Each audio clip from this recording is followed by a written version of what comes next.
டிஸ்டர்பன்ஸ்னு சொல்லுவாங்க. இந்த சுழற்சி இங்க இருக்கு பாருங்க. அதுதான் மத்திய மேற்கு மற்றும் அதனை ஒட்டிய தென்மேற்கு வங்கக்கடல் பகுதிகளிலே அந்த வளிமண்டல மேலடுக்கு சுழற்சி. இது 5.8 கிலோமீட்டர் உயரம் வரைக்கும். அப்புறம் தென்னிந்திய பகுதிகளின் மேலும் ஒரு வளிமண்டல கீழடுக்கு சுழற்சி நிலவுகிறது. அரபிக்கடல், நம்ம அரேபியன் சீல 21ஆம் தேதி வாக்கிலே அதே மாதிரி ஒரு வளிமண்டல மேலடுக்கு சுழற்சி உருவாகும் வாய்ப்பு உள்ளது. அதன் காரணமாக 22ஆம் தேதி வாக்கில் அது காற்றழுத்த தாழ்வு பகுதியாக, லோ பிரஷர் ஏரியாவாக உருவாகும் வாய்ப்பு உண்டு. அது வடக்கு திசையில் நகர்ந்து வலுவடையும் சாத்தியம் அதிகம்.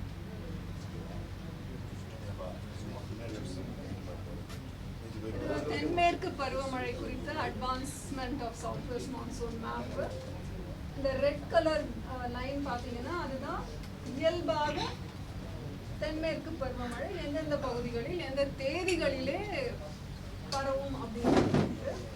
இந்த ப்ளூ கலர்ல, நீல கலர்ல போட்டிருக்கிறது தான் இந்த வருடம் எந்தெந்த பகுதிகளில் இப்போ அந்த மேகக்கூட்டங்கள், அந்த காற்றின் திசை மற்றும் வேகம் இதெல்லாம் கருத்தில் கொண்டு இதெல்லாம் நம்ம தயாரிக்கிறோம்.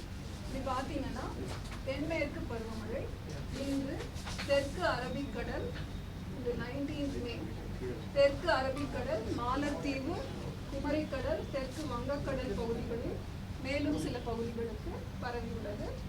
அடுத்த 2-3 தினங்களில் மாலத்தீவு, குமரிக்கடலின் ஏனைய பகுதிகள், தெற்கு அரபிக்கடல், வங்கக்கடல் பகுதிகளில் மேலும் சில பகுதிகளுக்கு பரவும்.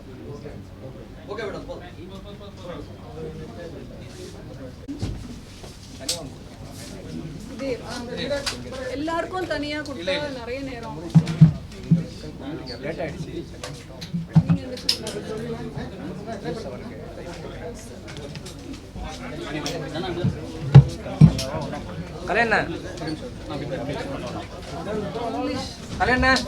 இந்த வால்யூம் ஓகேவா? கொஞ்சம் சவுண்ட் அந்த விண்டோ ஏசி.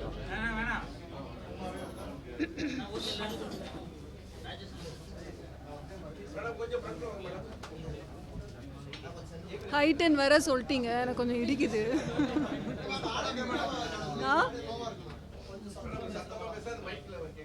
சரி, எவ்வளோ சத்தமான்னு மட்டும் சொல்லுங்க, அதுக்கேற்ற மாதிரி. சரி, இப்போ ஃபஸ்ட்டு ட்ரையல்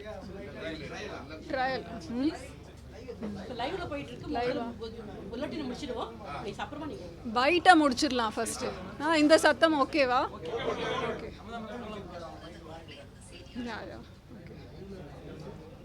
சரி, எல்லாருக்குமே வணக்கம்.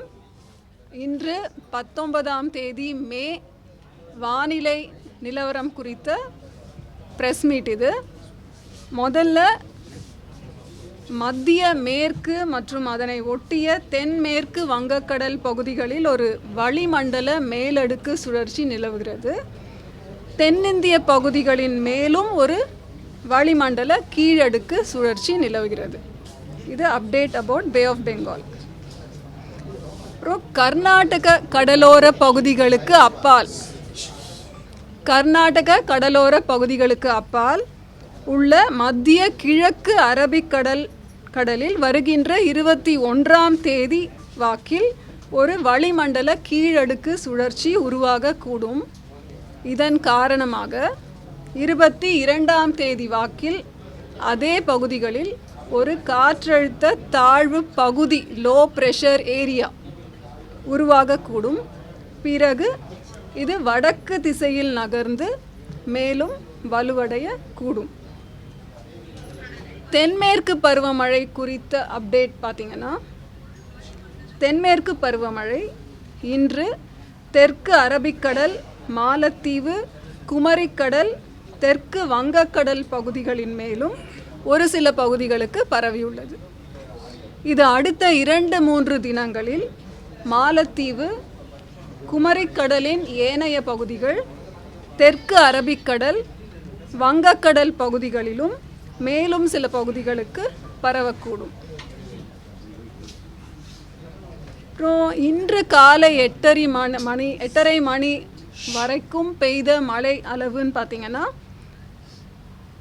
அதிகபட்சமாக கள்ளக்குறிச்சியிலே 14 சென்டிமீட்டர் ரிஷி வந்தியம் அப்படின்ற இடத்துல பெஞ்சிருக்கு. வட தமிழகத்தின் பெரும்பாலான இடங்களிலும், தென் தமிழகத்தில் ஒரு சில இடங்களிலும், புதுவை மற்றும் காரைக்கால் பகுதிகளிலும் மழை பெய்துள்ளது. கள்ளக்குறிச்சி, நாமக்கல், கடலூர், தஞ்சாவூர், திருச்சி மாவட்டங்களில் ஒரு சில இடங்களில் கன முதல் மிக கனமழை பெய்துள்ளது. அப்புறம் கனமழை எச்சரிக்கைன்னு பார்த்தீங்கன்னா 2 நாட்களுக்கு எச்சரிக்கை தரப்பட்டுள்ளது.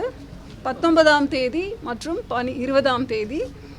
19ஆம் தேதி அதாவது இன்றிலிருந்து நாளை 8:30 மணி வரை பதிவாகக்கூடிய மழை கோயம்புத்தூர், ஈரோடு, திருப்பூர், தேனி, திண்டுக்கல், கிருஷ்ணகிரி, தர்மபுரி, சேலம், நாமக்கல், திருப்பத்தூர், வேலூர், ராணிப்பேட்டை, மதுரை, சிவகங்கை, ராமநாதபுரம், விருதுநகர் மற்றும் தென்காசி மாவட்டங்களில் ஓரிரு இடங்களில் கனமழையும், கோயம்புத்தூர் மாவட்டத்தின் மலைப்பகுதிகள் மற்றும் நீலகிரி மாவட்டங்களில் ஓரிரு இடங்களில் மிக கனமழையும் பெய்ய வாய்ப்புள்ளது. 20ஆம் தேதியை பொறுத்தவரை இப்போ நம்ம நீலகிரி மாவட்டத்தில் அறிவிப்பு கொடுத்துருக்கோம். நாளைக்கு திரும்பவும் அப்டேட் பண்ணுவோம். கோயம்புத்தூர், திருப்பூர், தேனி, திண்டுக்கல், ஈரோடு, கிருஷ்ணகிரி, தர்மபுரி, சேலம், திருப்பத்தூர், வேலூர், ராணிப்பேட்டை மற்றும் திருவண்ணாமலை மாவட்டங்களில் ஓரிரு இடங்களில் கனமழை பெய்ய வாய்ப்புள்ளது.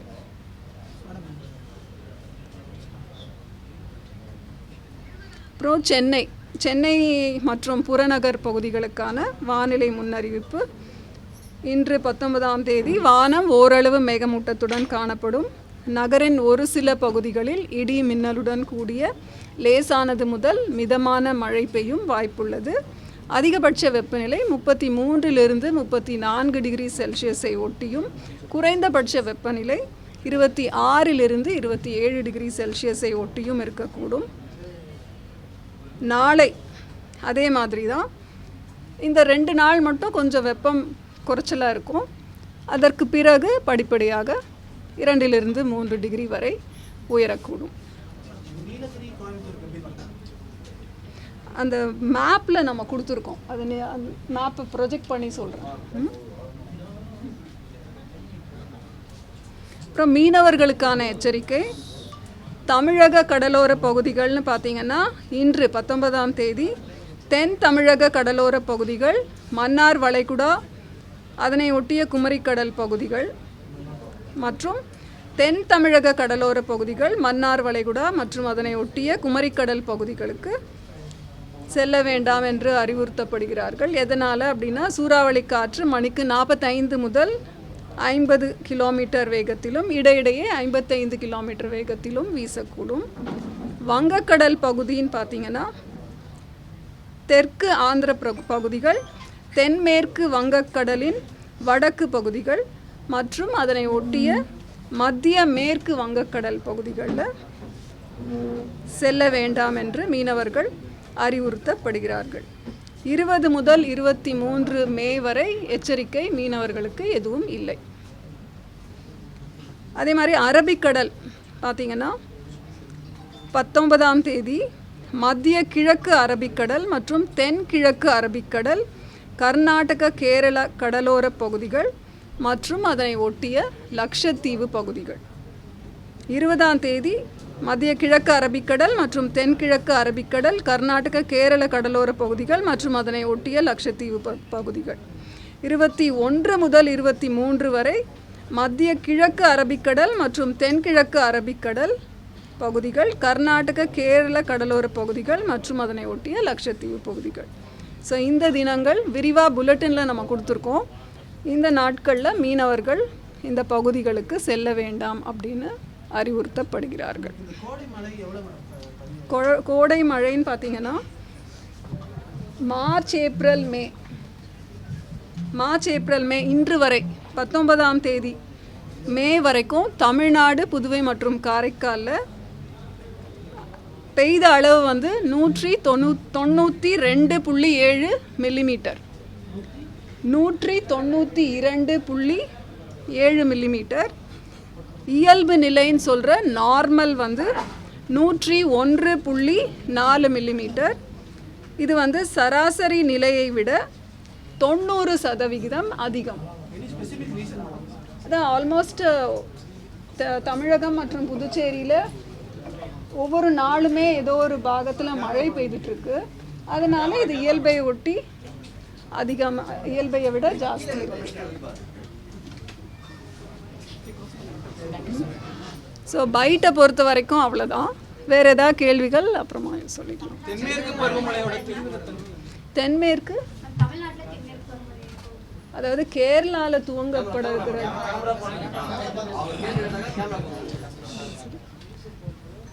கேரளாவில் தென்மேற்கு பருவமழை துவங்கும் தேதி 27 மே என்று அதிகாரப்பூர்வமாக அறிவிக்கப்பட்டுள்ளது.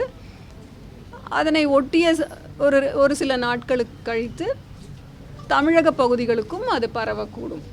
அது அப்போ கேரளாவில் எப்போ துவங்குதோ அதுக்கப்புறம் நம்ம சொல்ல முடியும்.